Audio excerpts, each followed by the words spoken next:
식이치료하는 외과의사 송재현입니다. 오늘은 식물성 오일에 대해서 얘기를 좀 드리려고 합니다. 식물성 오일은 대표적으로 불포화지방산이거든요. 포화지방은 우리가 먹었을 때 체내에서 콜레스테롤이 많이 생겨서 혈관 질환이 많이 생기기 때문에 불포화지방을 많이 먹어야 된다, 그렇게 저희들이 알고 왔습니다. 자, 그런데 이 저탄고지를 할 때 보면 포화지방이든 불포화지방이든 다 상관없이 잘 먹어도 되는데 오히려 이 식물성 오일은 못 먹게 하는 경우가 많잖아요. 그래서 아마 이 식단을 하면서 헷갈려 하거나 어려워하는 분들이 많은 것 같아서 오늘은 식물성 오일에 대해서 좀 더 심도 깊게 이야기를 해보려고 해요. 불포화지방산은 많이 들어보셨을 거예요. 오메가3, 오메가6 필수 지방산이라고 해요. 우리 체내에서 합성이 되지 않기 때문에 꼭 음식으로 섭취를 해야 되는 지방을 바로 필수 지방 또는 필수 지방산이라고 하는 거죠. 저희들이 영양제로 먹는 DHA, EPA로 되어 있는 오메가3는 사실 필수 지방산은 아니에요. 왜냐하면 오메가3에서 알파-리놀레익산만 필수 지방산이고요. 체내에서 이 알파-리놀레익산이 DHA나 EPA로 변환이 될 수 있기 때문이에요. 저 오메가6에는 바로 리놀레익산이 바로 필수 지방산이고요. 이 리놀레익산에서 감마니놀렌산이나 아라키돈산으로 변형이 될 수 있다고 해요. 그런데 이런 EPA, DH나 아라키돈산 같은 경우도 조건성 필수 지방산이라는 얘기를 하게 되는데요.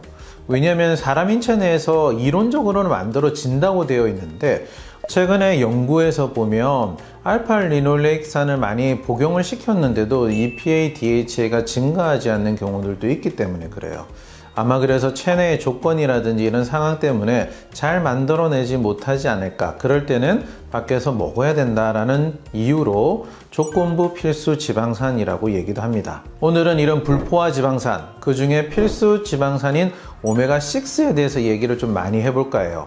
왜냐면 우리가 알고 있는 이 식물성 오일 있죠. 대두유라든지 해바라기 오일이라든지 포도씨유라든지 하는 것들이 대표적인 식물성 오일인데 여기에는 바로 리놀레인산이라는 오메가6가 주로 들어있기 때문에 그래요. 포도씨유 같은 경우는 이 리놀레인산이 지방의 70% 정도가 들어있고요. 해바라기유는 리놀레인산이 한 65%, 우리가 많이 쓰고 있는 식용유인 대두유는 한 50% 정도가 들어있거든요. 이런 리놀렌산은 우리 체내에 들어오게 되면 처음에는 세포막을 형성하는 데 많이 쓰이게 되고요. 에이코사노이드라는 이런 물질들을 만들어내는 데도 쓰이게 되는데 우리 몸에서 염증을 일으키거나 또는 항염작용을 하거나 혈관을 수축, 이완해 주는 등 여러 가지 신호작용들을 하는 데 쓰이게 됩니다. 또한 엔도카비노이드 같은 물질도 생산하는 데도 쓰이기 때문에 우리의 신경 전달이나 감정 이런 데도 영향을 준다고 되어 있습니다.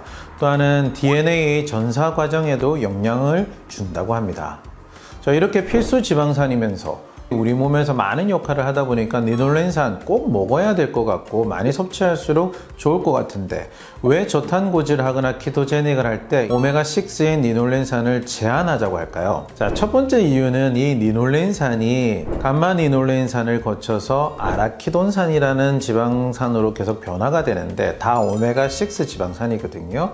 이 아라키돈산이 만드는 에이코사노이드는 염증을 잡아주는 항염작용하는 부분도 있지만 염증을 일으키는 물질도 많이 생산하기 때문에 리놀렌산이 너무 많아지게 된다면 염증을 많이 일으키게 돼서 우리 몸의 질병을 일으킬 수 있다, 이렇게 얘기를 하고 있어요.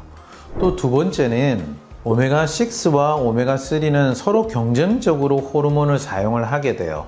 에이코사노이드라든지 세포막의 대사에 관계된 물질들을 서로 경쟁적으로 쓰고 있기 때문에 오메가6인 리놀렌산이 너무 많아지게 되면 오메가3가 대사되는 과정을 차단하거나 막게 되는데 이때 오메가3는 항염작용, 즉 체내에서 염증을 잡아주는 역할을 많이 하고 있기 때문에 이 리놀렌산이 많아지는 것이 또 우리 몸의 염증을 악화시킬 수 있다고 보고 있습니다. 마지막에 설명드린 아라키돈산이라는 오메가6가 있었죠. 이 물질들이 염증을 유발하기 때문에 리놀렌산을 많이 먹으면 안 된다고 얘기를 했었는데 그렇다면 아라키돈산이라는 것은 죽일 놈인가? 사실 또 그렇지 않아요. 이 아라키돈산은 사실은 근육을 만들어 주는데 또 절대적인 역할을 하게 되거든요. 그래서 아라키돈산도 우리 체내에 꼭 필요한 지방산입니다.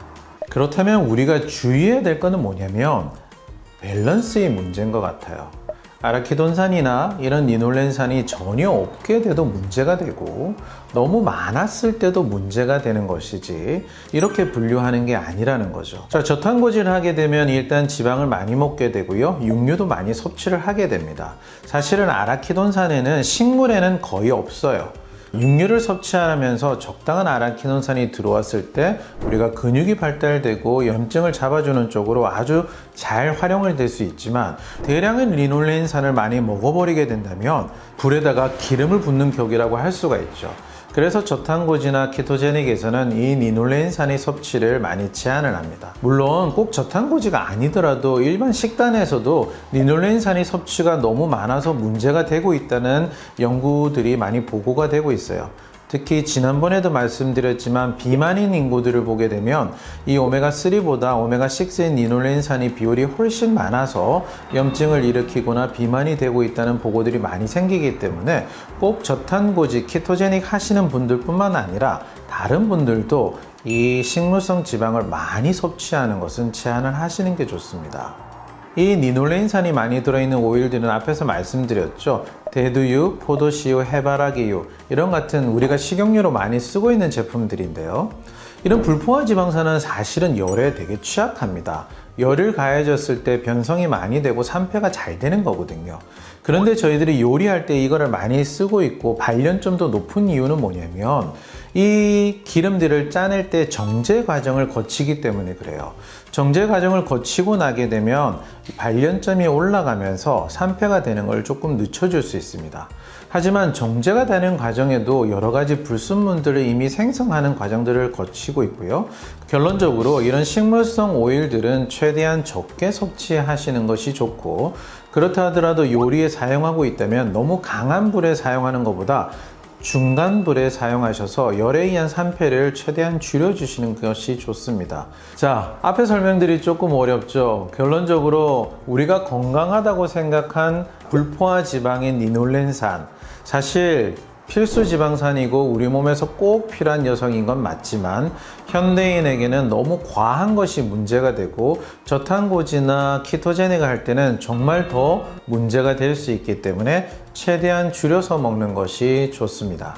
혹시 오늘 내용이 좀 어려우셨다면 댓글을 달아주시면 알기 쉽게 또 설명을 해드리겠습니다.